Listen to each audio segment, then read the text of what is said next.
Si vous suivez l'actualité de la voile de compétition, le nom de CIC ne vous aura pas échappé. Depuis quelques années, le réseau bancaire français, auprès de 1800 agences sur le territoire national, s'est en effet engagé auprès de plusieurs courses au large majeures. Partenaire titre de la mythique Transat anglaise, devenue la Transat CIC, dont la prochaine édition aura lieu au printemps 2024, il l'est également de la CIC Normandie Channel Race, rendez-vous annuel incontournable de la classe 40. Le Crédit industriel et commercial est enfin partenaire principal de la Route du Rhum destination Guadeloupe, dont le départ sera donné le 6 novembre prochain à Saint-Malo. Une 12e édition de tous les records qui sera largement évoquée dans Pause Report, dont cet épisode vous est présenté par le CIC.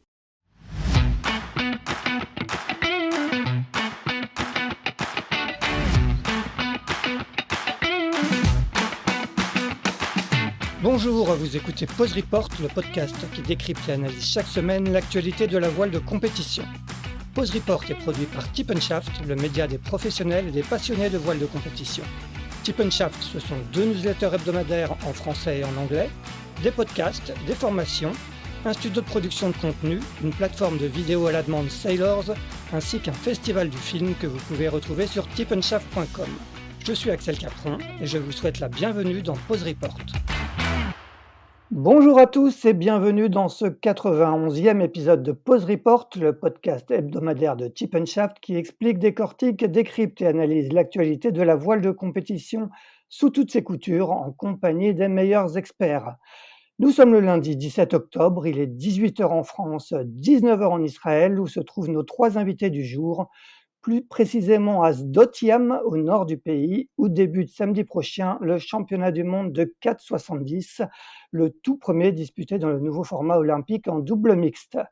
Notre première invitée a été championne du monde en 2016, médaillée de bronze olympique à Rio puis à Tokyo l'année dernière.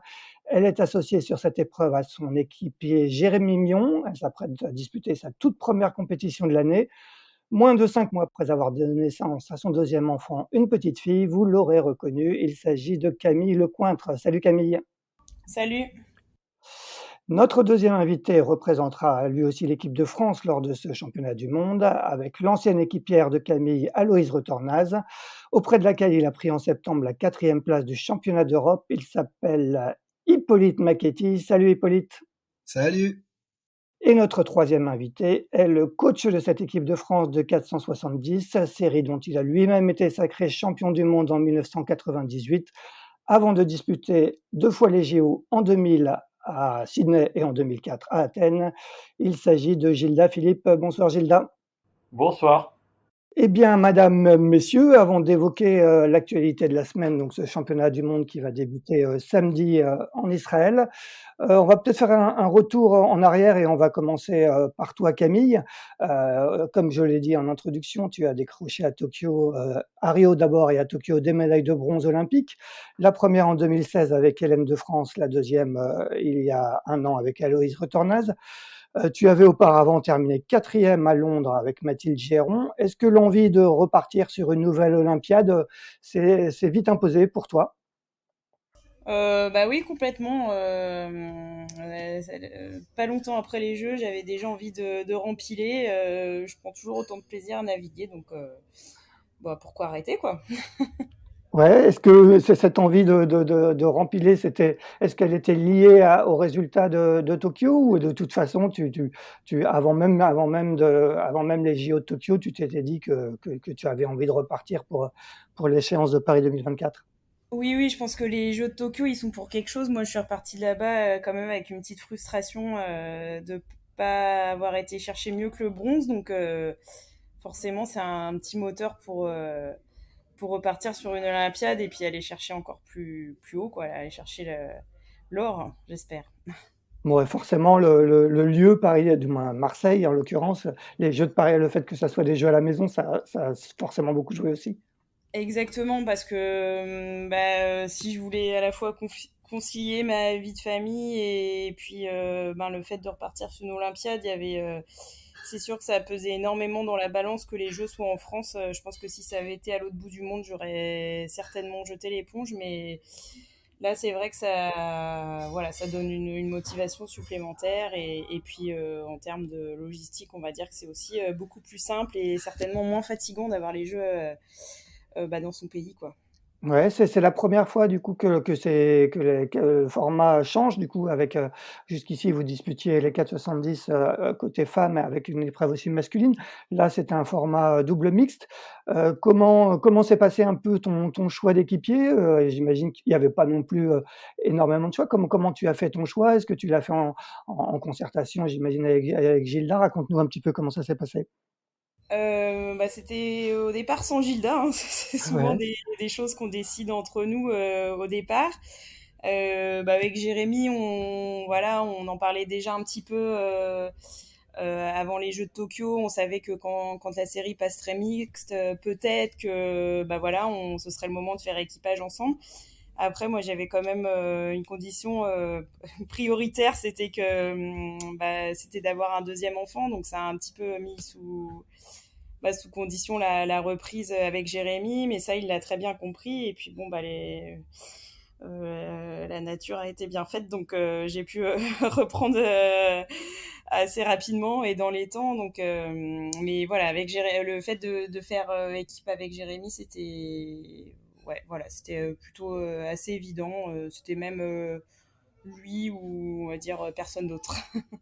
Gilda, toi, en tant qu'entraîneur, tu as, j'imagine, quand même ton mot à dire sur ces associations. Comment ça se passe dans ces cas-là quand justement il y a des nouvelles associations qui se créent?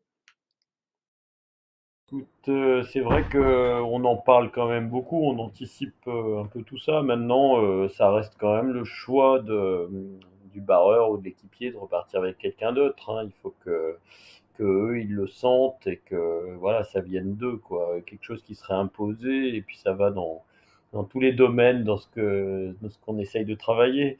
S'ils sont pas un peu maîtres de leur choix, c'est compliqué, quoi. Donc voilà, donc c'est quelque chose qui de toute façon allait, enfin était une évidence, hein, que Camille naviguait avec Jérémy, c'était une évidence, hein. Donc voilà, ça, il n'y a pas eu non plus trop de doutes pour faire le choix dans tous les cas, quoi.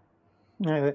Pour ce qui est, d'Hippolyte, ça a été un peu différent dans le sens où, donc au départ, Aloïse Retornas devait partir avec Kevin Péponnet, hein, qui faisait lui équipe avec Jérémy Mion sur les derniers Jeux. Finalement, Kevin, s'est retiré, parce qu'il a été embauché par l'équipe de France de SailGP.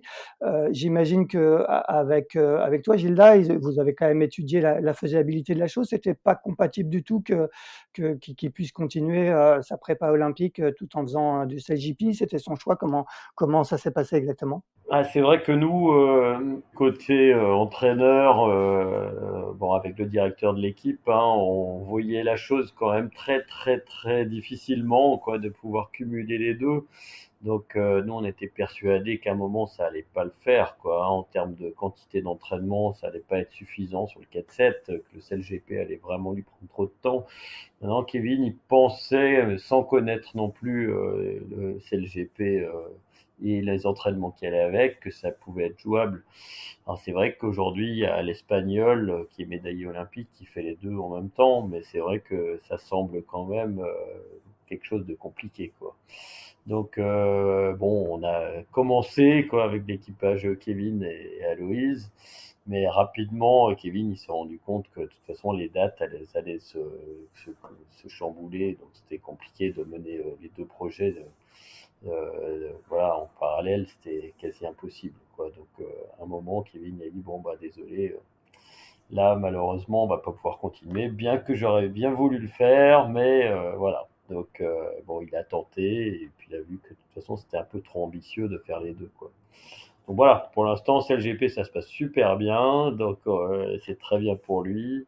Aloïse, elle a trouvé Hippolyte, donc on va dire que les deux projets ont réussi quand même à avancer chacun de leur côté et plutôt dans le bon sens. Donc on va dire aujourd'hui tout va bien, quoi. Justement, Hippolyte, bah, comment s'est faite la rencontre avec, Aloïse? C'est elle qui t'a appelé? Comment vous êtes rapprochés l'un de l'autre? Ouais, alors bah, la rencontre, en fait, elle est quand même de longue date. On était en équipe de France il y a quelques années déjà, voilà, ensemble. chacun dans nos équipages respectifs. C'était l'époque où elle naviguait avec Camille. Et donc c'était des questions qu'on avait déjà abordées quand on a commencé à savoir que ça passerait en mixte. Assez tôt, voilà, c'était une discussion assez ouverte, même avec Kevin aussi. Assez tôt, ils ont, voilà, ils m'ont dit clairement qu'ils allaient essayer l'aventure ensemble. Donc il y a pas, voilà, et je veux dire, on a pu quand même anticiper un peu la situation. Et après coup, une fois que leur projet a été lancé, j'ai aussi eu voilà des retours des uns et des autres, encore une fois assez librement, des inquiétudes, voilà, de ce qui était compliqué pour Aloïs, c'était d'avoir un projet dans lequel elle se retrouvait pas complètement, un peu de frustration de pas pouvoir naviguer autant qu'elle le souhaitait avec Kevin. Compliqué pour Kevin aussi, qui avait plein de choses à gérer sur le plan personnel et professionnel avec l'arrivée de beaux projets comme SageGP, qui était un rêve pour lui. Donc, euh, donc voilà, on en a parlé un peu tous les trois librement. Pour arriver à un moment un peu à se dire voilà si vraiment ça se fait pour Kevin de partir sur sa SGP et ben ça le fera pas de continuer en olympisme, ça a été un peu acté comme ça entre nous et voilà donc ça a été suite logique après quand il a pris cette décision de partir là-dessus voilà on était assez d'accord tous les trois. L'envie de Kevin c'était comme l'a dit Camille tout à l'heure de d'avoir la chance d'avoir les jeux à la maison qui, en termes de logistique, facilite un peu. Donc, il s'est dit à un moment, ouais, est-ce que je peux pas réussir à concilier? Voilà. Bon, au final, on s'est rendu compte que c'était pas le cas. Moi, je me suis toujours placé un peu derrière. Je leur ai dit, bah, vous faites votre décision et moi, je serais ravi de tenter l'aventure avec Aloïs comme elle le savait depuis longtemps. Donc, voilà, ça s'est fait plus dans ce sens-là qu'autre Ouais, et chose. quel était, est-ce que tu avais un plan B? Toi, tu avais une équipe, est-ce que tu avais commencé à t'entraîner avec une équipière? Est-ce que j'imagine que tu voulais quand même te positionner aussi dans cette PO?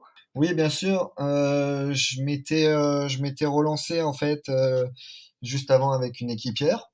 Donc, moi, j'avais commencé à naviguer aussi de mon Qui côté. était? Tu peux nous Voilà. dire avec qui? Ouais, ouais, bien sûr. Avec Alban Dubois, qui vient du FX, qui était à Tokyo en FX. Donc, on a fait quelques mois ensemble. Donc voilà, c'était une expérience top aussi de partager un peu ça avec elle.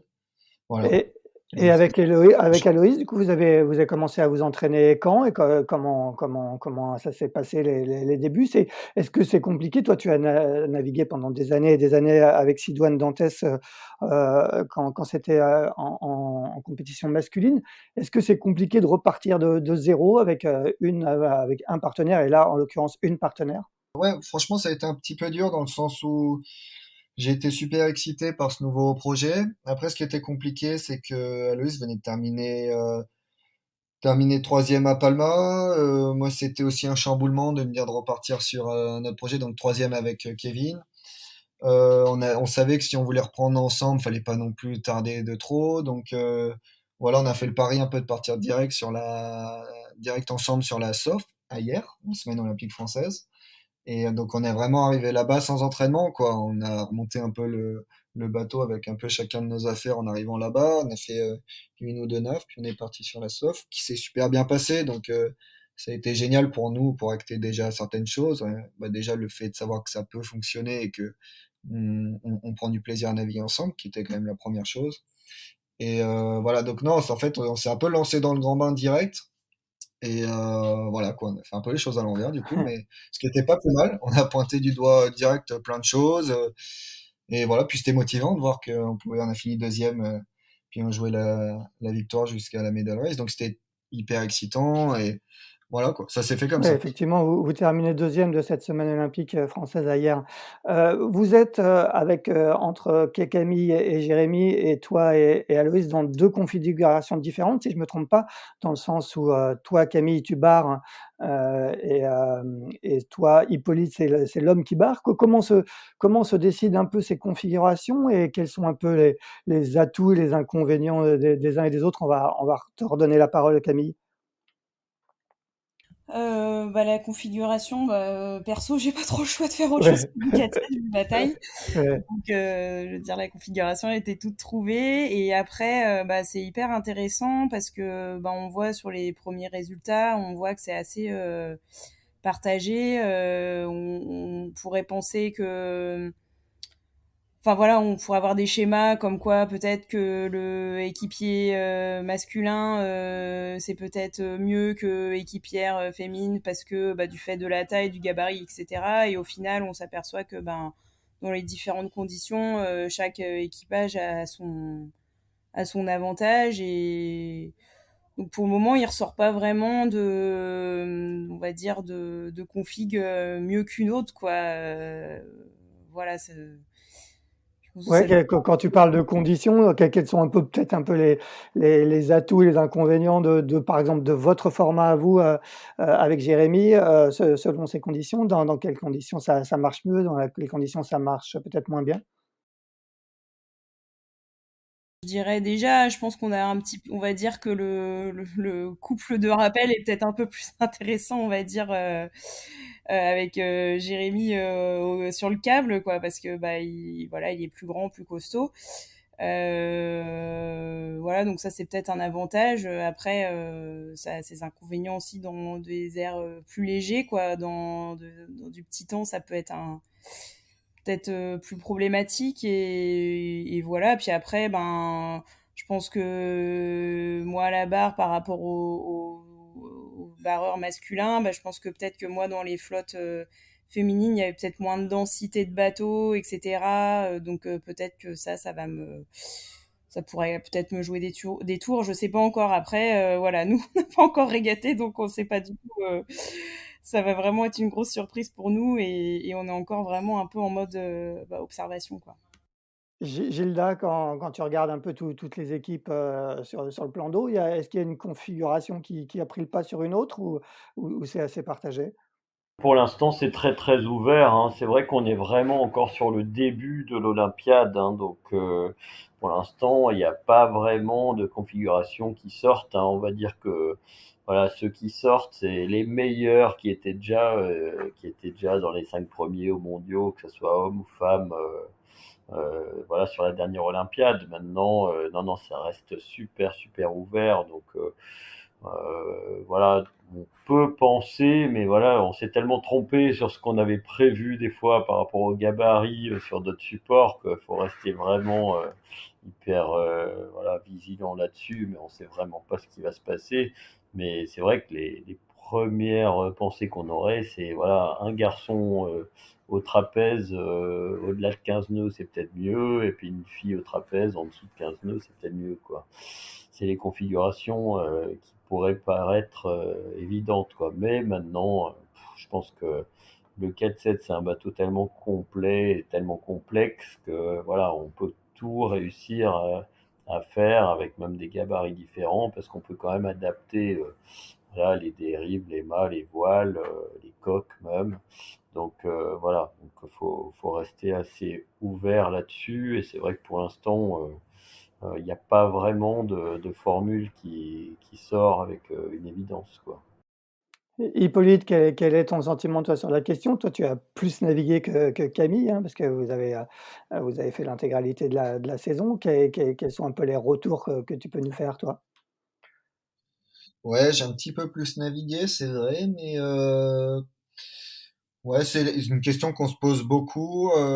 Sur les classements, jusqu'à maintenant, on a vu plutôt des garçons à la barre qui gagnaient. Après, ce qui est un petit peu compliqué là-dedans, c'est que si on reprend vraiment le top 5 un peu des derniers jeux pour ce qui était des garçons, ils ont repris très vite, ce qui n'a pas été le cas des meilleures filles sur la dernière Olympiade, qui ont tardé parfois à reprendre pour des blessures, pour bah, plein de raisons perso, comme Camille. Donc en fait, le comparatif, il est un peu biaisé déjà de ce côté-là. Euh, voilà, après, en régate, moi, j'ai eu la sensation que clairement d'avoir des garçons au trapèze dans du vent fort, c'était quelque chose qui fonctionnait bien. On retrouve quand même des bateaux rapides, tout ça. Au vent arrière, on a vu plutôt des garçons à la barre qui se débrouillaient bien. Mais voilà, plutôt la sensation que c'est pas forcément lié directement au genre, mais un peu voilà aux spécificités de chacun. Il y a que des bons navigants d'un côté comme de l'autre. Donc, enfin voilà, mais je pars pas sur l'eau en me disant c'est un garçon, c'est une fille à la barre. Du coup, dans ces conditions, ça va se passer comme ça. c'est pas la réalité de la régate en fait pour l'instant. Et voilà, et comme disaient Gilda et Camille, on est au tout début au final de cette préparation olympique et à chaque régate, nos certitudes elles sont remises en question et on change un peu d'avis là-dessus quoi. Donc voilà, je suis un peu d'accord avec ce qui a été dit. Ouais. Camille, toi, tu l'as dit, hein, un prérequis pour se lancer, sur cette deuxième campagne, c'était d'abord de faire une pause pour donner naissance à un deuxième enfant, parce que donc tu as une petite fille en mai. Raconte-nous un peu comment s'est passée la reprise, comment, on passe d'une maternité, de pouponner pendant quelques semaines à reprendre la compétition. D'abord, dans quel ordre on fait les choses? Raconte-nous un peu, de quoi, ont été tes dernières semaines et tes derniers mois. Ah bah j'ai pas encore fini de pouponner complètement, hein, Oui, ça, j'imagine bien. bah non, bah la reprise, bah j'ai eu la chance de pouvoir reprendre vraiment progressivement et d'être un petit peu plus en terrain connu par rapport, bah il y a 5 ans quand j'ai eu mon premier enfant. Donc je savais un petit peu à quoi m'attendre, quelles allaient être les difficultés. Donc je me suis un petit peu mieux préparée pour la reprise, on va dire. Voilà, j'ai repris progressivement, vraiment progressivement le sport avant de remettre les pieds sur le bateau parce que bah, c'est vrai que, enfin là-bas, on est au rappel, on est quand même dans des positions qui sont pas très bonnes pour tout ce qui est abdos, périnée, etc. Donc il fallait vraiment que d'abord que je reconsolide tout ça à ce niveau-là et puis ensuite, ouais, j'ai essayé de retrouver mais les muscles qui avaient disparu petit à petit. Et puis, bah, quand je me suis sentie à peu près prête, on a repris les naves avec Jérémy, mais vraiment, on a repris progressivement. On était début septembre, on a passé le mois à Marseille et on était en solo pour naviguer puisque bah, les autres équipages de l'équipe de France étaient au championnat d'Europe. Donc, ça a permis vraiment de faire quelque chose de progressif et voilà, de bien écouter son corps et donc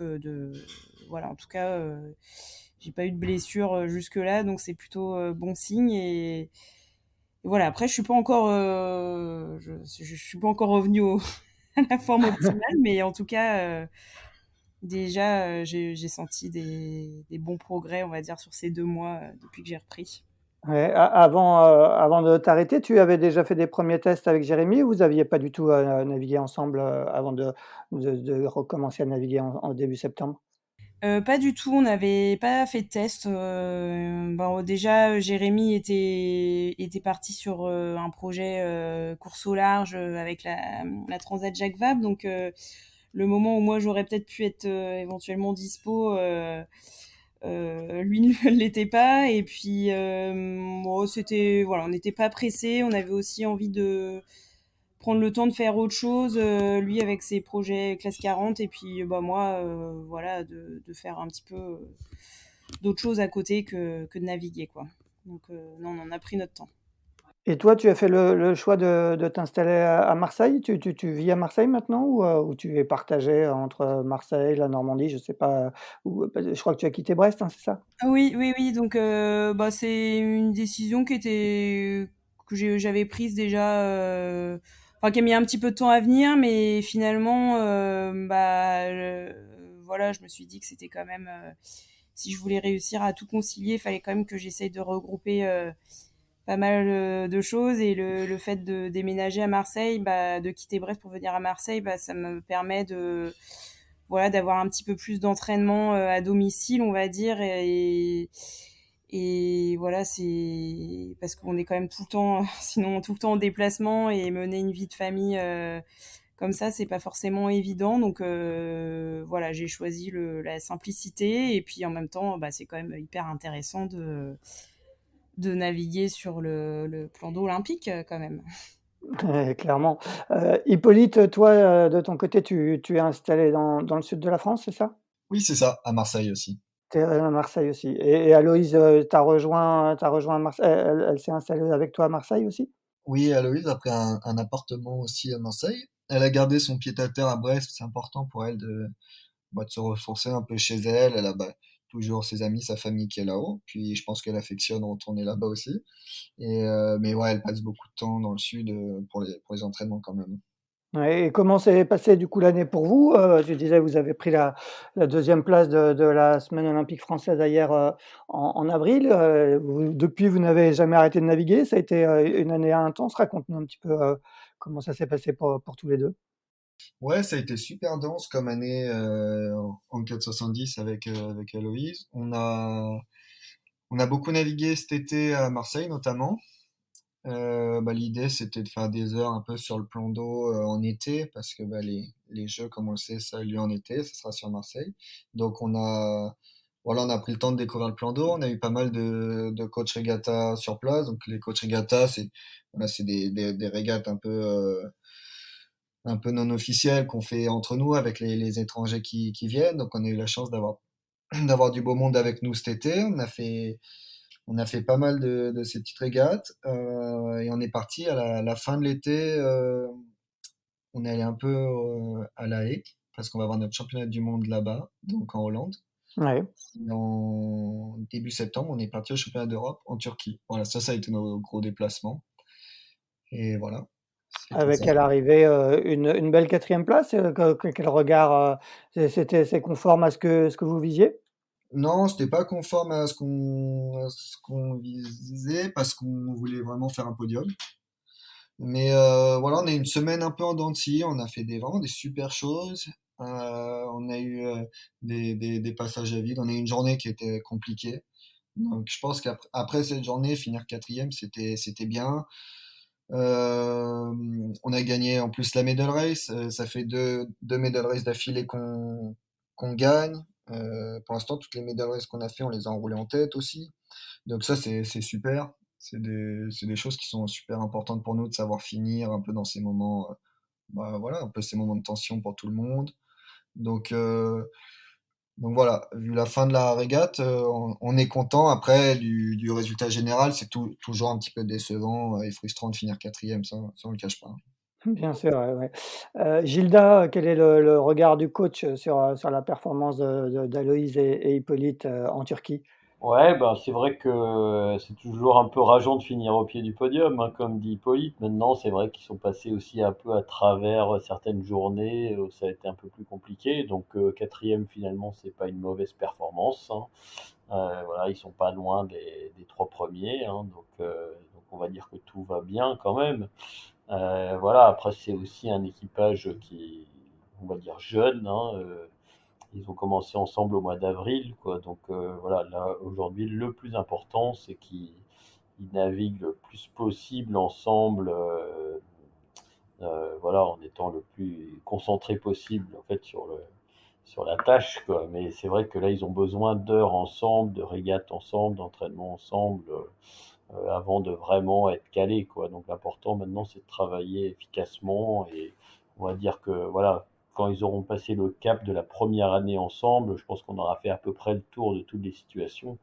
Maintenant, il y en a encore pas mal à découvrir, quoi, hein. Donc voilà. Donc l'avantage qu'ils ont, c'est qu'ils ont chacun une bonne petite expérience de leur côté et que voilà, par rapport aux étrangers, ils n'ont pas à rougir, quoi. Ils sont prêts à se battre contre eux, quoi. Il n'y a pas de souci là-dessus, quoi. Donc, puis ils ont montré qu'ils étaient capables, quoi. Aujourd'hui, l'équipe de France de 4,70, c'est les 2 tandems dont on vient de parler, c'est-à-dire, Camille, Jérémy d'un côté, Aloïse, Hippolyte, derrière, ou il y a d'autres tandems ou d'autres qui tapent à la porte? Alors c'est vrai qu'aujourd'hui, on a quand même 2 équipages qui ont une bonne petite longueur de l'avance, hein, parce que ils ont quand même une expérience, voilà, de champion du monde, médaillé olympique. Alors pour Hippolyte, il avait fait quatrième déjà au championnat du monde aussi, voilà, donc il y a quand même une bonne petite expérience. Après derrière, donc on a 3 équipages jeunes, mais bon, qui ont quand même, voilà, allez, une dizaine d'années quasiment de moins, hein, pour certains. Donc voilà, il leur manque encore quelques milles sous leur coque de bateau à faire avant de pouvoir rivaliser avec les plus grands. Donc c'est vrai qu'aujourd'hui, on a quand même ces deux équipages qui sont nettement en avance quand même par rapport aux autres, mais bon, on n'est pas à l'abri, hein. Il y a Mathis Paco et Lucie Degène là qui font déjà des bonnes performances sur le championnat d'Europe. Là, ils ont terminé les finales en étant vraiment vraiment dans le match, hein. Après, voilà, du coup, voilà, on n'est pas à l'abri de surprises, mais c'est vrai que ces deux équipages là, ils ont quand même une expérience que les jeunes n'ont pas encore, donc il va falloir qu'ils naviguent un peu plus pour pouvoir vraiment être réguliers, nos jeunes sur les championnats importants, quoi. Camille, une question qu'on va sans doute, souvent te poser ou qu'on t'a déjà même posée, tu as été équipière, pendant 5 ans d'Aloïse, hein, avec à l'arrivée une belle aventure olympique, couronnée par une médaille de bronze à Tokyo. Vous vous retrouvez maintenant, en concurrence, hein, parce qu'on le rappelle, il y aura un seul équipage sélectionné, pour les JO de Paris 2024. Comment on passe comme ça, d'équipière à rivale? Est-ce que c'est dans la tête? Est-ce que c'est un peu compliqué ou finalement vous êtes tellement habitué à ce genre de confrontation que c'est même pas un sujet? Ben, je l'ai jamais fait dans ce sens-là. J'ai navigué avec mes anciennes rivales auparavant et j'ai créé un équipe. Enfin voilà, pour se remettre en équipage ensuite. Et là, c'est carrément l'inverse, c'est que bah voilà, je faisais équipe avec Aloïse et maintenant c'est vrai qu'on se retrouve concurrente. Donc bah je sais pas, c'est un peu nouveau, on verra. Je pense que pour l'instant. On est chacune bah, concentrée déjà à faire marcher nos propres équipages, donc donc il y a pas de problème. Après, bah, c'est sûr, il y aura qu'un bateau de sélectionné, donc forcément il y a un moment où ce sera, je pense, difficile, mais on en est encore loin. Ouais, ouais, vous avez pas encore régaté, l'une contre l'autre. Voilà. Hi Hippolyte, toi, comment, tu vis un petit peu cette concurrence interne? C'est la même chose, vous n'avez pas encore régaté les uns contre les autres, mais est-ce que c'est un sujet qui trotte toujours un petit peu dans la tête ou, on essaie de pas trop se focaliser là-dessus? Non, franchement, pas trop en ce qui me concerne. Après, moi, j'appréhende un peu plus parce que pour les filles, parce que je sais que c'est compliqué quand on a navigué avec une personne. Après, voilà, de revenir l'un contre l'autre. Je l'ai vécu juste quelques mois avec Sidoine qui avait repris aussi un projet un petit peu court. Et forcément, on s'observe un petit peu plus. Bon, moi, ce qui était différent, c'est que c'était aussi mon meilleur ami, donc il n'y a pas eu d'animosité. Mais par contre, c'est vrai qu'on peut vite y mettre de l'importance. Non, moi, je le vis pas trop comme ça. J'ai déjà fait une préparation olympique au final contre Jérémy. Et je pense qu'on a eu nos deux équipages à l'époque plutôt envie de tirer le groupe vers le haut. Donc on a joué vraiment le jeu. Puis il n'y a jamais eu de coup bas. C'était un peu voilà, vraiment fair play de bout en bout, quoi. Un bout de course, bah, c'est eux qui sont allés au jeu et ils n'ont pas démérité leur place. Donc il n'y avait pas de souci avec ça. On a chacun donné le meilleur. Donc je reste un peu tranquille avec ça. Je pense qu'en plus les ambitions là de l'équipe de France de 4-7 à Marseille, c'est vraiment d'aller chercher, bah, l'a dit tout à l'heure Camille, une médaille d'or. Donc en fait, au final, si on va être le meilleur au monde, on sera devant les autres Français aussi. Donc, enfin voilà, je pense qu'on a tellement à s'apporter là en équipe de France. Voilà, moi je croise les doigts pour que ça dure comme ça. Bah, aujourd'hui, je suis en chambre sur le championnat du monde avec Jérémy. Donc si on pouvait pas s'encadrer, on ferait pas ça. Et je pense qu'on est tous les deux contents de retrouver un peu bah, voilà, des personnes qu'on connaît bien. Moi, j'ai eu plaisir déjà à retrouver Gilda il y a quelques mois, c'était super pour moi. Là, de retrouver Jérémy. Voilà, moi aujourd'hui, je le vois comme ça. Après, ce que dit Camille, c'est pas faux, hein. Quand on se rapproche de la sélection, les tensions montent. J'espère que voilà, ça nous empêchera pas de bosser. Et sinon, voilà, c'est pas grave, hein. C'est le jeu du sport aussi, hein. Gilda, comment du point de vue du coach, ça se gère, cette concurrence, interne qui peut parfois être forte, quand les équipes sont d'un niveau, proche comme ça semble être le cas pour les deux tandems en 4,70? Ouais, bah faut le prendre aussi un peu comme une chance, quoi, hein, le fait d'avoir plusieurs équipages performants, plus comme je disais tout à l'heure, Mathis et Lucie aussi qui pointent le bout de leur nez. Voilà, c'est une chance parce qu'on peut se suffire à nous-mêmes aussi, tu vois. On n'a pas besoin d'aller chercher des étrangers trop souvent pour se challenger. Donc ça, c'est quand même une force, hein, d'avoir une équipe qui tient la route et sur qui on peut compter. Donc ça, c'est quand même génial. Après, voilà, on sait qu'au bout, il y a qu'une place, donc c'est comme ça depuis des années, on a fait toujours avec. Alors, c'est vrai que quand se rapproche la sélection, bah, on sera peut-être un peu obligé d'organiser les choses pour que chacun s'y retrouve et ait l'impression d'avoir préparé au moins sa sélection au mieux, quoi. Voilà, donc c'est ça l'important, c'est de continuer jusqu'au bout, essayer de faire monter le niveau de chacun, quoi. Mais dans un premier temps, c'est clair que voilà, à nos trois bateaux qu'on a aujourd'hui, qui sont à un super bon niveau, il n'y a pas besoin d'aller chercher trop d'étrangers trop vite, hein. Alors, on en a toujours besoin pour se comparer, pour se rassurer, pour voir des nouvelles choses. Mais c'est vrai que c'est quand même important de pouvoir développer ses propres armes ensemble, quoi. Voilà. Et après, on va dire le meilleur ira représenter la France avec les meilleures chances, quoi. Mais c'est vrai, ce qu'on veut, c'est d'abord tous avoir une médaille, hein, autant moi que eux. Donc c'est vrai que si ça tire trop vers le bas trop tôt, bah ça va pas le faire, hein. Donc là, l'important, c'est vraiment d'aller le plus loin possible ensemble au début, et puis après, à l'approche de la sélection, bah, on verra comment on s'y prendra pour que chacun ait l'impression d'avoir préparé ça du mieux possible, quoi.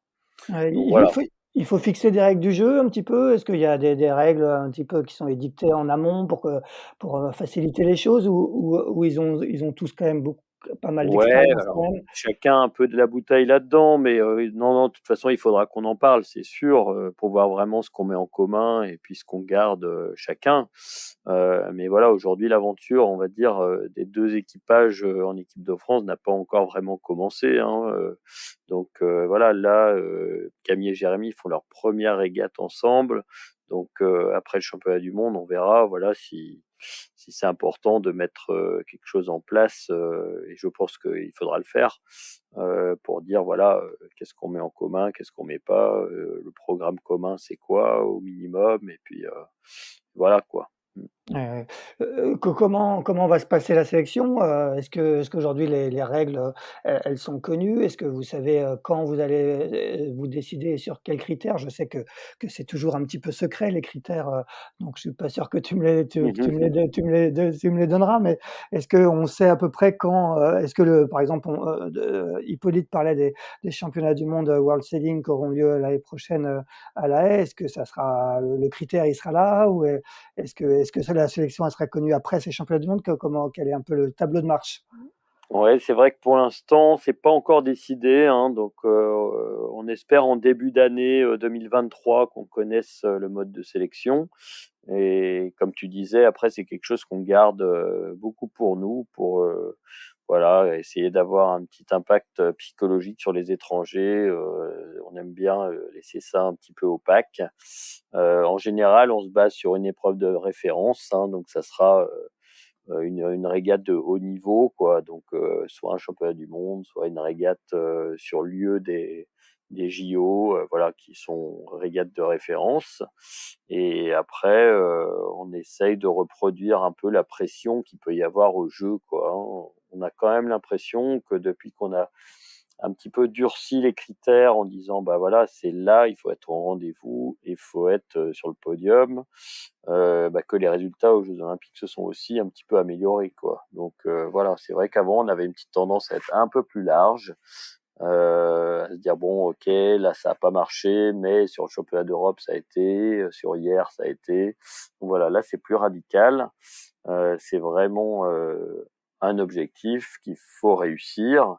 Et après, à moins d'une blessure ou vraiment une casse matérielle qui pourrait s'expliquer, voilà. Sinon, le schéma, il est à peu près celui-là, quoi. Ouais, donc l'année prochaine, ça pourrait jouer soit sur les championnats du monde, soit, sur éventuellement le test event qui doit avoir lieu à Marseille, c'est Ouais, ça? ça peut être là, ça peut être aussi sur l'année suivante, hein, c'est Ouais, vraiment ouais, pas décidé du tout encore, voilà, on en saura plus au mois de janvier. Je pense qu'on sera questionné, mais c'est pas nous qui allons décider non plus, hein. bien sûr, ouais, ouais. Camille, c'est donc un peu la rentrée des classes, pour toi avec Jérémy sur, ce championnat du monde, en Israël. Vous naviguez, en ce moment sur le championnat national, israélien. C'est une façon de se chauffer avant ce championnat du monde? Complètement, c'est parce que voilà, sinon on aurait débarqué sur le championnat du monde sans avoir régaté du tout. Donc on est content de faire ce championnat israélien parce que bah, pour ma part, j'ai pas, enfin même Jérémy, hein, on n'a pas régaté depuis plus d'un an, donc il y a quand même quelques petits réflexes qui se perdent et malgré les naves qu'on a fait à Marseille, bah, rien ne remplace un vrai championnat. Donc bah là vraiment on en profite à fond pour bah voilà faire encore apprendre encore à fonctionner ensemble, etc. On a des nouvelles situations qui apparaissent et on essaye de bah voilà de construire ensemble dans l'équipage notre manière de réagir à ces situations-là. Donc c'est non non heureusement qu'il y a ce championnat-là. Et comment ça se passe alors? Et comment ça se passe? Et bah ça se passe plutôt bien. On a Là, il y a eu 2 jours qui viennent de passer. On a eu plutôt du vent aujourd'hui et hier c'était un peu plus léger. Donc non, non, c'est hyper intéressant. Déjà, on apprend à connaître le plan d'eau et puis voilà, on se rend compte que bah, sur les départs, c'est pas évident. On avait un petit peu oublié. Et puis bah après, non, il y a des bons trucs aussi. On est plutôt content de notre vitesse et voilà. Non, non, c'est plutôt encourageant. Ouais. Et quel est un peu l'objectif, du coup, que vous fixez sur ce championnat du monde? J'imagine que tu vas pas m'annoncer que vous allez jouer le podium, mais, et est-ce que tu as une idée un petit peu, en tête de ce que vous venez chercher? Bah, c'est sûr qu'on vient pas chercher le podium parce que clairement on n'est pas du tout prêt. On peut pas rattraper pour le moment le retard qu'on a pris. Les autres naviguent depuis déjà quelques mois, nous ça fait à peine quelques semaines. Donc là-dessus on n'est pas encore vraiment affûté dans l'équipage, mais vraiment, on n'a pas trop envie de se fixer d'objectifs de place parce que on vient vraiment là pour se situer par rapport aux autres. La concurrence est totalement nouvelle pour nous. On n'a aucune idée. Enfin, vraiment, c'est très difficile de se situer par rapport à cette nouvelle concurrence. Voilà, il y a quelques bons équipages, mais il y a aussi des petites surprises. Donc, ouais, je pourrais pas dire. Vraiment, on ne s'est pas fixé de place. Ouais. Hippolyte, vous avez, comme on l'a dit, terminé, 4e, des championnats d'Europe, donc vous avez fait une saison complète. Il y a peut-être un peu plus de pression, sur l'enjeu sportif pour vous, sur ce championnat du monde par rapport à Camille et Jérémy qui disputent leur vraie, 1re grande compétition de la saison? Ouais, carrément. Nous, on a attendu cette régate. On a vraiment à cœur de bien naviguer ici. Voilà, on est encore en apprentissage, hein. Déjà, apprendre à se connaître nous. On continue chaque jour un petit peu cette démarche. Mais c'est notre premier championnat du monde. Mais on a quand même envie de performer ici, vraiment. Les championnats du monde, c'est qu'une fois par an. Donc, il y a pas beaucoup d'occasions de perfer sur une préparation olympique. Donc voilà, nous on a voilà, mis le même curseur que pour le championnat d'Europe. De toute façon, grosso modo, on aura les mêmes adversaires, donc il n'y a pas de raison que ça soit très différent ici. Il faudra juste être encore très très bon, et surtout un peu plus bon que ce qu'on a été, si on veut accrocher voilà, une médaille sur le championnat. Nous, c'est ça l'objectif, clairement. Gilda, est-ce qu'on peut avoir, une petite, idée du niveau justement de l'adversité aujourd'hui? Est-ce qu'il y a déjà des couples qui sortent du lot? Est-ce qu'il y a des nations, qui dominent? Est-ce que tu peux m'en dire un petit peu plus? Ouais, bah en fait les deux qui dominent vraiment, hein, c'est l'équipage suédois là, donc médaillé chez les garçons, voilà, et puis l'équipage donc espagnol médaillé aussi en garçon avec donc Jordi là qui est sur le 7GP aussi, qui ont montré au championnat d'Europe qui était clairement devant, hein, donc voilà, c'est vraiment les deux équipages qui ont dominé quand même la saison. Maintenant, voilà, comme c'est vraiment une série en devenir, ils sont pas non plus à l'abri. Ils font sur leurs acquis aujourd'hui, mais maintenant derrière ça va pousser énormément. Et c'est vrai, comme disait Camille, que voilà, par exemple, les filles qui sont à la barre aujourd'hui, avaient peut-être un peu moins l'habitude de naviguer au contact que les garçons, mais tout ça, ça va se combler quoi au fur et à mesure. Donc, je pense que le niveau va vraiment devenir plus homogène dans les mois à venir. Donc voilà, aujourd'hui ils ont un peu d'avance, mais bon, clairement, ça pousse fort derrière avec des équipes nationales qui sont un peu plus soudées que d'habitude, hein, les Italiens, les Allemands, nous les Français. Voilà, on sent quand même un effort à ce niveau-là, quoi. Les nations naviguent un petit peu plus en interne, même si, comme je disais tout à l'heure, elles ont besoin aussi d'adversité pour se tester entre elles, mais quand même, on sent que il y a un élan un peu de nation un peu plus forte que d'habitude. C'est vrai qu'avant, on était plus sur des individualités qui avaient besoin de trouver des partenaires d'entraînement étrangers pour pouvoir se confronter. Ça a un petit peu changé. Donc voilà, on va essayer de voir sur ce championnat du monde si la hiérarchie qui était établie au championnat d'Europe et sur les régates d'avant est toujours la même. Mais nos deux équipages ont largement de quoi rivaliser avec eux. Hein. Il y a pas de souci. Hippolyte et Aloïse ont déjà montré. Et Camille et Jérémy, là, ils n'ont pas dit, mais ils ont quand même bien tourné là sur les manches du national. Hein. Donc, ils ont pour des premières manches ensemble, c'est déjà top, quoi. Donc voilà, il y a de quoi faire. Bon, je crois effectivement au classement, ce lundi soir, je crois que Camille, et Jérémy occupent la 5e place. Camille, un petit mot sur le plan d'eau, israélien sur lequel vous êtes, quelles sont un peu, les particularités de ce plan d'eau? Alors, déjà, c'était très compliqué dès la mise à l'eau. Parce que donc Sdotiam, hein, c'est une plage avec comment ça s'appelle, un reef. Enfin, il y a une petite bande de rochers à passer pour sortir. Donc dès que la houle se lève un petit peu, c'est très très sport de sortir et de rentrer. Donc on l'a encore expérimenté aujourd'hui. Voilà, et puis après, d'après les locaux, les conditions sont un petit peu inhabituelles. Là aujourd'hui, on a eu plutôt un vent de sud-est, de sud-ouest, pardon, donc qui plutôt en général a priori les DEP qui arrivent en hiver, mais donc voilà, on a déjà eu ça aujourd'hui. Donc voilà, il peut y avoir un petit peu toutes les conditions. Ouais, ça peut être assez varié finalement. Mais bon, ça remue pas mal, hein. Il y a quand même un peu de houle, un peu de vague. Pour parler un petit peu de la suite, Camille, quelle sera un peu la suite du programme pour vous? Toi, tu étais aussi, dans l'aventure, CLJP, si je ne me trompe pas, et forcément, tu n'as pas pu naviguer, en F50. Ça aurait été un petit peu compliqué, je pense, avec la grossesse. Est-ce que d'ici la fin de l'année, tu vas naviguer aussi en CLJP, ou quel est un peu la suite du programme avec Jérémy? Moi, j'ai un petit peu tiré un trait quand même sur CLGP parce que clairement, c'est quelque chose qui prend quand même beaucoup de temps. On croit comme ça qu'il n'y a pas beaucoup d'épreuves, mais finalement, il y a quand même beaucoup de choses à apprendre à côté, beaucoup enfin, voilà, voilà, moi, j'aime pas me lancer dans des projets où je peux pas m'investir à 100%, donc voilà, j'ai quand même décidé de jeter un petit peu l'éponge pour me consacrer plus entièrement au 470, on va dire.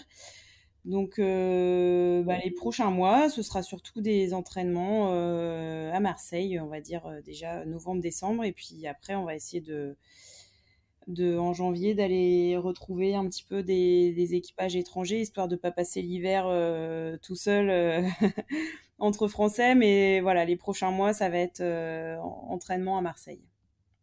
Hippolyte, j'imagine la même chose, pour toi et Aloïse? Oui, oui, notre programme va être similaire. Quelque chose près, on a exactement le même programme. Voilà, on ira peut-être un tout petit peu plus tôt au chaud, parce que nous, on est assez frileux dans l'équipage. Moi, j'ai été habitué au sud depuis très jeune.